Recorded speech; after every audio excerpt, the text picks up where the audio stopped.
Yeah, and we're in weather alert day today because of the coastal flood warning that is up for Charleston County and Colleton County. And that's because we've got these strong northeast winds pushing all that water up against the coastline this morning. Our high tide in the Charleston Harbor was at 9:07 this morning. So we're about 20 minutes, almost 25 minutes past that high tide.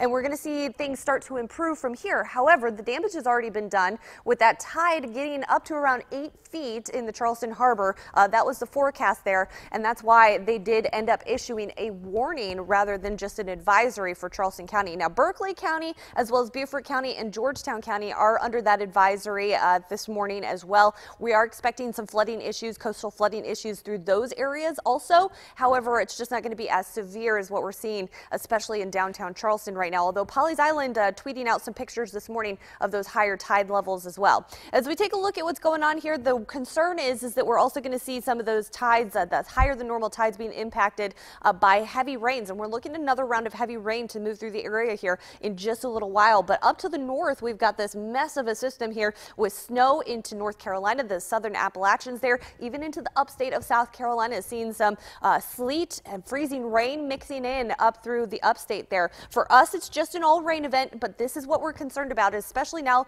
The good news is we're past high tide. Unfortunately, though, those waters don't recede very quickly, especially with that onshore flow. And this next round of heavy rain could cause some additional issues in downtown as it lifts up to the northeast. So watch that heavy rain moving through Colleton County right now, lower Charleston County. That's going to lift up north of I-26 here and bring more rain to these areas, Williamsburg, Georgetown, and Berkeley counties that are a little bit drier for the moment.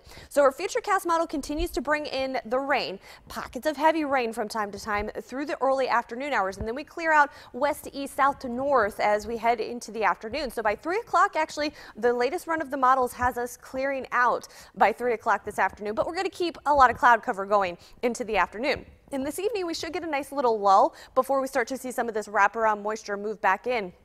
That's going to bring the chance for some scattered showers overnight tonight and into the day on Monday as well. Now, Monday, not an all-day washout, and we're certainly not expecting the heavy rains that we've seen over the weekend. In fact, today we could pick up another 1 to 2 inches of rain in some backyards this afternoon. Tomorrow, we're looking at more like a couple of 1/10 of an inch of rain throughout the day on Monday. And then it does linger a little bit into early Monday evening before it dies down by Tuesday morning. Check out the temperature difference here. 38 degrees in Kingstree, 55 on Edisto Beach. The wedge much stronger further inland. Well, that's why we've got those cooler temperatures there. It's 46 currently in Georgetown, 41 in Moncks Corner, 50 right now in Mount Pleasant, and 52 at the end of the pier on Folly Beach. That's why we're going to take those temperatures this afternoon at the coastline into the mid-50s there, and even a couple of spots maybe into the upper 50s as that wedge starts to relax just a little bit, but it doesn't relax all the way. So not everybody gets to see some of these warmer temperatures. I do still think it's going to be rather chilly in the 40s there, especially inland and north of the lakes is where we're going to see some of the cooler temperatures. That wind out of the northeast at about 10 to 20 miles per hour. It does start to die down later this afternoon and into the evening hours. Our temperatures tonight dropping down into the upper 30s to low 40s,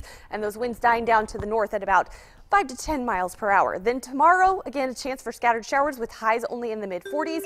Warming up just a little bit for Tuesday and Wednesday with highs in the low to mid-50s. That's still below normal for this time of year. Thursday is when we get near normal, and we're nice and dry for Tuesday, Wednesday, and Thursday. Next rain system, Stetson takes aim at the low country once we get into the day on Friday. The good news is that one shouldn't last all next weekend long.